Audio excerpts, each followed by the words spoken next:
Selamat siang, perkenalkan kami dari kelompok 1 mata kuliah Interaksi Manusia dan Komputer. Hari ini kami akan mempresentasikan analisis perbandingan antarmuka dari aplikasi transportasi daring yang paling sering kita pakai sehari-hari, yaitu Gojek, Grab, dan Maxim. Di sini ada saya sendiri Wahyu Hidayat dan juga ada Mas Mahbub Baihaqi dan ada juga Mbak Audia Melizar yang akan mempresentasikan analisa kami.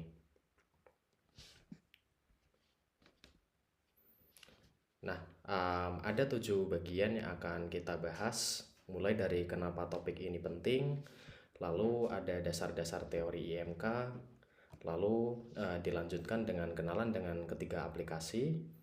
Selanjutnya ada perbandingan prinsip desain, lalu juga ada skor-skor evaluasi usability, sampai temuan paling menarik dari penelitian ini soal kenapa Maxim tetap disukai walaupun tampilannya cenderung sederhana, dan ditutup dengan saran perbaikan untuk masing-masing aplikasi. Oke, kenapa topik ini penting? Nah, menariknya di sini adalah 77% orang Indonesia itu sudah pakai internet, dan industri ojek online ini marketnya besar ya. Nah, di sini khususnya ada 3 pemain besar, yaitu ada Gojek yang dari 2010, ada juga Grab dari tahun 2014, dan Maxim dari 2018. Nah, menariknya nih, sekarang orang milih aplikasi bukan cuma dari harga, tapi juga dari senyaman apa aplikasinya dipakai. Nah, kalau misal tampilannya bikin bingung, nah orang itu gampang pindah ke aplikasi lain. Nah, apa yang ingin kita jawab? Sebenarnya ada 4 pertanyaan utama yang ingin kami jawab, yaitu bagaimana ketiga aplikasi ini menerapkan prinsip desain yang baik, lalu juga aplikasi mana yang paling nyaman dipakai, terus juga apa kelebihan dan kekurangan dari masing-masing aplikasi, dan yang paling menarik, kenapa aplikasi dengan skor usability bagus belum tentu paling disukai oleh orang-orang ya. Tujuan kami ada 3, yaitu yang pertama membandingkan, lalu menunjukkan data, dan memberi saran perbaikan. Nah, sebelum masuk ke analisis, kita mau samakan dulu pemahaman IMK ya. IMK itu ilmu tentang cara membuat aplikasi yang nyaman dipakai manusia. Gampangnya seperti itu. Nah, ada 3 pilar utama, yaitu useful, yang mana artinya aplikasinya bisa menyelesaikan tugas, usable, mudah dan nyaman dipakai, dan use, yaitu aplikasinya benar-benar dipakai oleh banyak orang. Nah, 3 hal ini yang jadi kerangka berpikir kita sepanjang analisis. Nah, otak manusia itu ada batasnya. Ini penting dipahami ya. Otak manusia itu memiliki batas. Memori jangka pendek kita cuma bisa menyimpan 5-9 hal sekaligus, yang ini disebut dengan hukum Miller. Makanya Gojek dan Grab sengaja misahin menu transportasi, makanan, dan pengiriman ke tab-tab yang berbeda, biar otak kita nggak kewalahan. Nah, ada juga hukum Hickman, yang mana makin banyak pilihan yang ditampilkan sekaligus, malah cenderung makin lama ya kita buat mikir untuk memutuskan. Nah, itu tadi penjelasan dari saya. Mungkin selanjutnya ada fakta menarik mengenai cara otak membaca tampilan aplikasi yang akan disampaikan oleh rekan saya, Mas Mahbub Baihaqi. Terima kasih.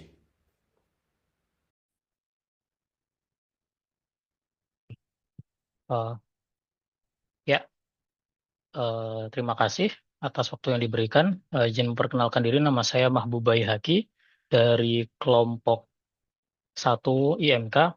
Di sini saya menjelaskan terkait cara otak membaca tampilan aplikasi. Yang pertama, itu ada proximity, yaitu letaknya berdekatan, dianggap satu grup. Jadi kalau misalkan dia letaknya berdekatan tuh, maka lebih mudah untuk dipahami gitu. untuk common region atau dianggap satu bagian di dalam satu card. Kemudian ada similarity, yaitu dianggap punya fungsi yang sama, atau istilahnya kalau tombolnya hijau berarti tombol konfirmasi gitu. Merah berarti artinya delete atau close. Continuation itu berarti mengikuti garis. Misalkan ada petanya berarti melihat garisnya. Kemudian ada closure, yaitu otak otomatis melengkapi bagian yang terputus. Jadi bagian yang eh, mungkin tidak ada pendekatan atau tidak ada tutorialnya, itu kita bisa memahami itu gitu, walaupun tidak istilahnya tidak diterangkan oleh sistemnya. Kemudian yang terakhir ada simetri atau common fate. Bentuknya itu simetris. Jadi kalau misalkan aplikasi itu bentuknya simetris, maka lebih mudah untuk dibaca oleh otak seperti itu.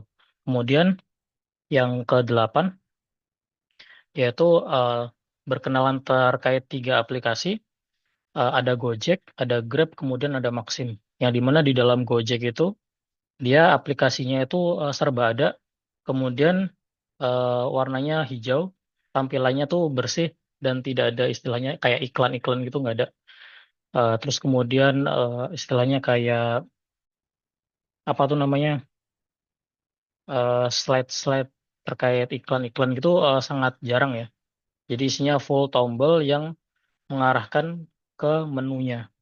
Kemudian ada Grab, yang dimana di dalam Grab itu untuk akhir-akhir ini saya melihatnya lebih banyak istilahnya itu iklan-iklan yang sering atau berkaitan dengan apa yang sering kita beli gitu, atau apa yang sering kita pakai. Contohnya kalau misalnya kita sering beli makanan, nanti dia akan muncul tuh kayak semacam slide-slide iklan gitu, makanan yang sering kita beli. Kalau untuk Maxim, dia benar-benar cuman fokus di transportasi, tampilannya tuh sangat sederhana, tetapi harganya tuh yang paling murah. Kemudian lanjut, kita membandingkan 15 prinsip desainnya. Kalau dari sisi discoverability-nya tuh Gojek tuh sangat baik. Grab itu dia termasuk yang sangat baik karena eh, tampilannya itu to the point, menunya langsung muncul di depan paling atas. Kalau Maxim itu dia baik, dia nggak terlalu buruk, tetapi desainnya memang kurang eye catching gitu. Untuk simplicity-nya, Gojek dan Grab itu bisa dibilang sangat baik, sangat-sangat simple dan to the point gitu. Sedangkan kalau kita ngomongin Maxim itu dia cukup lah untuk simplicity-nya. Terlalu simple malahan kalau saya melihat. Untuk affordance-nya Gojek itu baik, Grab tuh sangat baik, dan Maxim itu cukup. Kemudian untuk mapping dia sangat baik, Gojek Grab. Kalau Maxim tuh dia baik. Ada perceptibility, kemudian ada konsistensi, itu sama, sangat baik. Bahkan kalau kita ngeliat Maxim itu, konsistensi warnanya tuh kayak beragam gitu. Dia nggak kuning doang, tapi ada abu-abunya, kemudian ada kayak nggak eye catching lah intinya, kayak beda-beda gitu setiap tombolnya gitu. Jadi konsistensinya sangat kurang lah kalau menurut saya.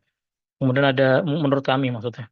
Untuk flexibility, Gojek itu terkenal fleksibilitasnya sangat bagus. Dia ketika kita sudah ada di dalam menu, kita bisa pindah ke menu lain tuh ada di bagian bawah ya. Jadi bisa pindah ke menu yang lain lebih cepat gitu. Kalau Grab kita harus kembali ke menu awal, jadi agak kurang ya. Maksudnya oke lah, baik lah.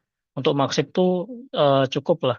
Karena dia benar-benar harus balik ke menu pertama untuk akses ke menu yang lain. Untuk equity dan is eh, sama ya, ada baik dan sangat baik. Untuk Maxim tuh cukup. Dari sisi comfort sama juga, baik dan sangat baik. Itu Maxim masih menurut saya, menurut kami cukup lah penilaiannya. Dari strukturnya dua-duanya sangat baik. Kemudian untuk Maxim, untuk strukturnya sangat baik. Sorry, baik. Untuk constraint dia dua-duanya sangat baik, dan Maxim itu cukup. Dari sisi tolerance dan feedback, sebenarnya untuk Maxim ini memang dari sisi tolerance sangat, mungkin kalau kalau ada nilai sangat kurang mungkin ya. Karena dari sisi feedback, kemudian tolerance, dia tidak ada gitu. Bahkan ketika kita cek menunya itu, harusnya ya setiap kita selesai melakukan sesuatu pasti ada feedback atau apa, itu nggak ada. Jadi benar-benar eh, nggak ada lah intinya. Untuk dokumentasi juga sama, eh, penggunaan aplikasi itu di Maxim juga sangat kurang lah, seperti itu. Grab itu terkenal paling unggul ya di hampir semua prinsip. Untuk Gojek itu konsisten soal warna dan tata letak. Kalau Maxim itu dia sangat lemah dari sisi UI dan UX, tetapi konsistensi terkait dia kuatnya itu di struktur. Jadi karena kalau kita setiap hari pakai Maxim itu kita biasanya juga nggak pernah buka menu yang lain gitu. Kita hanya buka menu apa istilahnya Gojeknya, apa istilah ojeknya, habis itu udah nggak ada tambahan-tambahan aneh-aneh yang lain gitu. Dan menurut saya ini sangat bagus ya. Bahkan mungkin bisa dibilang kalau cuman butuh ojeknya dong, kayaknya Maxim itu nomor satu kayaknya. Lanjut, seberapa nyaman dipakai? Dari penilaian leader apa studi literasi yang sudah kita cari, Grab itu menempati posisi pertama yaitu sangat bagus. Kemudian Gojek di posisi kedua itu lumayan bagus, dan Maxim itu dia cukup ya, atau bahkan mungkin beberapa orang menilainya di bawah standar. Karena kalau kita melihat kondisi aplikasi ojek seperti sekarang itu eh, kebutuhannya tidak cuma untuk ojek aja, tetapi mungkin buat teman-teman yang pakai laundry atau bahkan beli sesuatu dari swalayan gitu. eh, Gojek dan Grab itu udah bisa mengadopsi, sedangkan Maxim masih belum gitu. Lanjut untuk evaluasi heuristiknya, eh, Gojek Gojek itu eh, mayoritas dia nomor 2, di nilainya itu sekitar 3,99.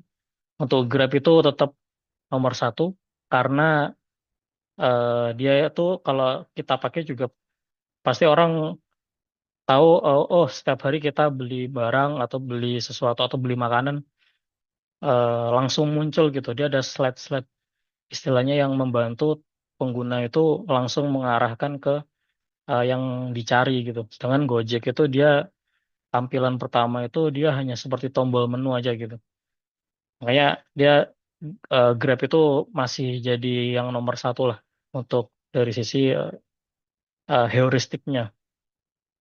Kalau Gojek itu lebih ke tampilan karena memang tampilannya itu paling bagus.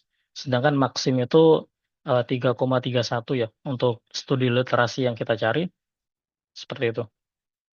Selanjutnya untuk bagaimana rasanya memakai aplikasi ini akan dilanjutkan oleh rekan saya. Sekian, terima kasih. Selanjutnya, untuk memetakan dimensi hedonik dan pragmatis dari aplikasi, kita menggunakan User Experience Questionnaire atau UEQ. Di slide ini kita bisa melihat Grab unggul di sisi attractiveness dan dependability yang mempersepsikan mereka sebagai platform yang stabil dan profesional. Sedangkan Gojek sangat kuat di sisi efisiensi karena kelancaran metode pembayarannya. Sementara Maxim memang terlihat lebih rendah pada dimensi novelty atau kebaruan.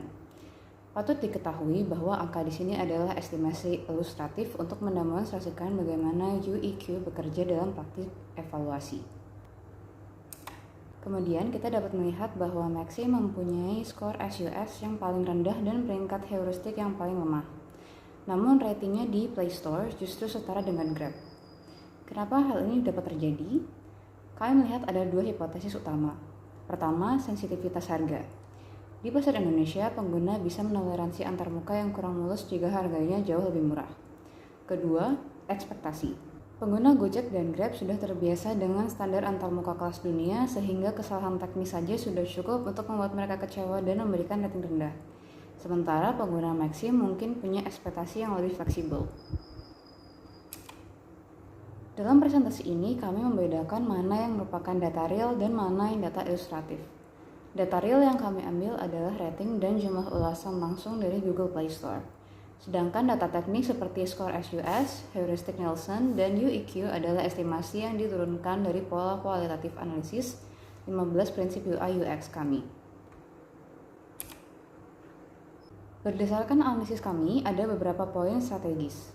Untuk Grab, mereka harus memulai mengelola kepadatan konten, jangan sampai kepentingan bisnis seperti iklan atau widget mengorbankan kenyamanan pengguna. Untuk Maxim, redesign adalah hal yang diperlukan, terutama pada autocomplete alamat untuk meminimalisir kesalahan input. Untuk Gojek, kuncinya adalah konsistensi pembayaran yang sudah sangat baik ini harus dipertahankan. Intinya, setiap aplikasi punya PR dalam menyeimbangkan antara monetisasi dan beban kognitif pengguna. Sebagai kesimpulan, makalah kami menunjukkan bahwa dalam industri super app, investasi di kualitas UI UX bukan hanya sekedar pilihan estetika, melainkan infrastruktur strategis. Kualitas antarmuka dan rating pengguna memang tidak selalu berbanding lurus di pasar berkembang karena faktor ekonomi. Tapi dalam jangka panjang, ketika harga antar platform mulai terkoreksi, kualitas pengguna akan kembali pada platform yang paling menghargai keterbatasan mental penggunanya. Desain yang humanis dan ketegangan adalah kunci keberlanjutan produk di era digital ini. Sekian presentasi dari kami, terima kasih atas perhatiannya.